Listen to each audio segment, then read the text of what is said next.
I hope you're all having a wonderful day today. It's Thursday. Hope everybody's energized and doing well. Today we're going to make a quick video and we're going to dedicate this video to our construction providers, contractors, home builders, anyone who's in the home improvement or construction industry. This video is for you guys. We're going to learn today how to look through and understand when is it best to use paid ads through search and when is it best to go organic, so SEO. And we'll describe both these situations and how they look like in the search, their effectiveness with conversion, and when business should be looking to use both. So first off, we'll look at the placement of each of these. So looking quickly here, I did a example search for Toronto landscaping. And so quickly, you'll notice that usually the top 3 or 4 results are going to be your paid ads. Now, paid ads, the way that we decide, hey, who ranks higher and who ranks lower, has a lot to do with who's ready to pay the most for that specific lead. And so depending on who the viewer is, whether it's me or it's you or it's Joe Blow who's looking at the ad, Joe Blow, because he's a more active buyer than I myself am, it might cost you more to have your ad in front of him clicked than it would to me, because I don't purchase as much. So they know the value of Joe Blow is a little bit higher. So they're willing to charge you a little bit more for that. So that's how we understand how these placements are done here. Now, good to understand also that there's a few more usually at the bottom, 2 or 3. And as you go through the pages, you'll notice that it'll go down to 2 at the bottom, sometimes none at the bottom the further you go. Now, the other quick thing we'll talk about is your Google local listing, which we'll dive into a little bit later.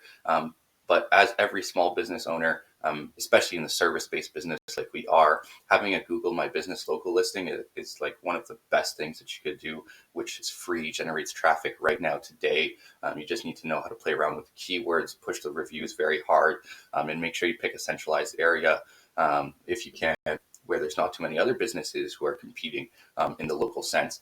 And so use it to your advantage, try and find areas with less people and really push the reviews and make sure you have a full piece of content to rank in the Google local listing. Now, going to organic, which is really your SEO, because you can do local SEO as well, but this one's pretty basic. It's like a one-time setup. So if you're looking to have somebody who optimize your Google My Business local listing, we do that as well. I'm sure many other people do it. It's a fairly simple process. It should be done quickly, and it's all done in a one-time sitting. So it's not something that's ongoing. For example, if you're doing SEO, you're not going to be looking for just like that one thing that will bring you to the top, because if you do, chances are you're going to leave fairly quickly.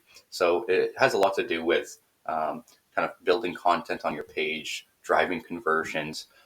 And one thing I talk about a lot to my clients, to friends, with other business owners is, hey, your website really needs to have the highest conversion. And one of the reasons for that is obvious, you're going to get more sales.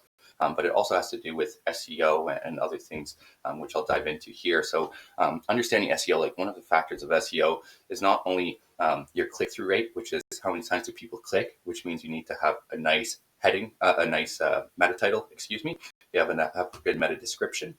And then as well, which will increase your click-through rate, but then as well on your page, you need to have the highest conversion rate. And simply explaining why it's important to have the highest conversion rate is, say your competitor A and competitor B has a twice as big ad budget as you do. So say, for example, your ad budget is $500 and his is $1,000 a month. Well, listen, if you have a website which is twice as good as your competitors, and your website has a 4% conversion rate versus his 2% conversion rate, we can do the math there and understand that, hey, every single month he will need to be paying twice as much in ads to just generate the same amount of leads that you are with half the amount of spend. And so understanding that at a fundamental, your website, if digital leads is your main source, and if it's not, you should really look into it becoming, because it slowly and surely will become the main source for all businesses. Then yeah, digital is important. Improving your website is the key starting point. If you have no traffic though, I would say quickly set up like a click funnel, quickly set up like a one-page lander. Just get something going with a contact form near the top, a few call to actions throughout. I see too many times websites that have no call to actions. The contact page is hidden all the way in the back, and when you arrive there, it has 20 fields to fill. You just need to get the person on the phone the quickest. You don't need 20 fields of information before you call them. You just need their name, number, email, phone number, address, whatever piece of information which are critical without the job, without even talking to the person you need them. Get those. But everything else that's just nice to have, listen, whether the person is going to buy on the phone or buy and they're ready to buy as soon as they land on your website, you're losing people who are not ready to buy when they arrive on your website and they see this huge contact form. Just leave, but you don't notice it, and they're just leaving. Whereas if you had a slightly shorter contact form, more people would be open to filling it because it doesn't seem as much work, and it's much simpler. So 2 quick things to increase your conversion. And so really understanding that, hey, getting in these top ads, it's not something that's done overnight. It's going to take you at least 3-6 months, really depends how old your website is, how long you've been doing it. One thing that I would say is, hey, rather than focusing on something big, like try and get specific. If I do landscaping and my specific service within landscaping is doing interlock, so I'm going to search Toronto interlock, and I'm going to see who actually shows up for Toronto interlock.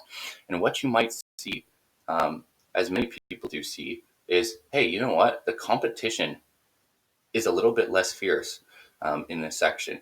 And so usually when you pick something, and give you guys another example, I used to do lawn care, from which we stopped doing in our other business.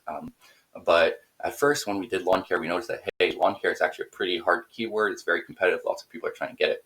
But on the other hand, lawn mowing was another keyword that not so many people were going after. And we were actually able to rank for lawn care within just a month or two.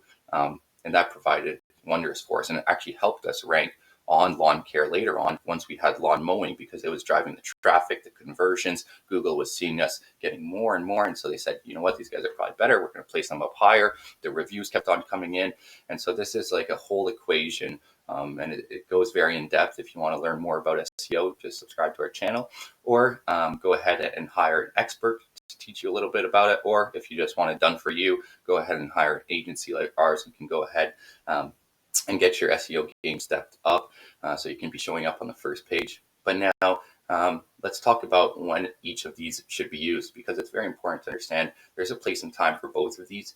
If you're a business that's new and you're really looking to just pump sales quickly, like, hey, it's March and our season's about to start and we don't have enough leads, your best bet is to go with AdWords and to direct these ads to a high conversion funnel. And something that, you know what, like, it's not just your homepage was a contact form. It's not just, you want to drive it somewhere where you know that, hey, this gets us the best conversion rate. Because again, as we mentioned about spending on ads, the higher conversion rate, the more money you're going to save month over month. So that's very important. Now, let's say you don't have money. You're completely out of money. You have very little to no resources, and you're looking to grow your business. What can you do? Well, we briefly talked about going ahead and doing your Google My Business listing, pushing for reviews, understanding that, hey, you know what, if I search interlock contractor, a lot of the local listings, especially on the phone, the way they display, are going to show the person closest to them with the best reviews, quite simply put, as well as, SEO driven names, so something that has keywords in it, but not keyword stuffed. You want to find a happy middle between them. Now, that's all good and done. And so we've pretty much dived in a little bit on those, and then quickly on the SEO portion. Again, if you're looking for long-term results, something that, hey, you know what, like, some people might say you have to do SEO continuously forever. That's not fully true. It's about understanding and keeping an eye on when things change, understanding and keeping an eye on how are your competitors moving up and down, making sure you continuously implement the newest things that are required by Google and that they are found to be ranking factors. So continuously working on those, and then just keeping your user experience the best. And again, if we talk about getting higher conversions, it's not just for the fact of sales. It helps in many different ways across Google. And so really showing them that, hey, when customers get on my site, they like my site, and they usually move into paying customers or request to learn more about my service. Google sees that and they know what's happening.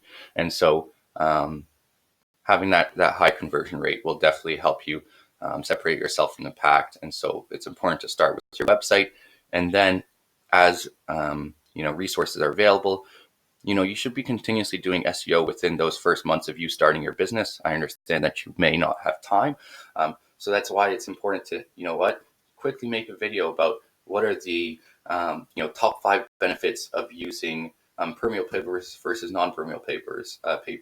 And what are the top 5 reasons why you should do an asphalt driveway versus an interlock driveway? Those kind of topics where you've searched them and nobody else has written much about them. And those will help you build a brand recognition within your market area, but also build a brand recognition within Google, telling them that, hey, my website has good quality information for its viewers.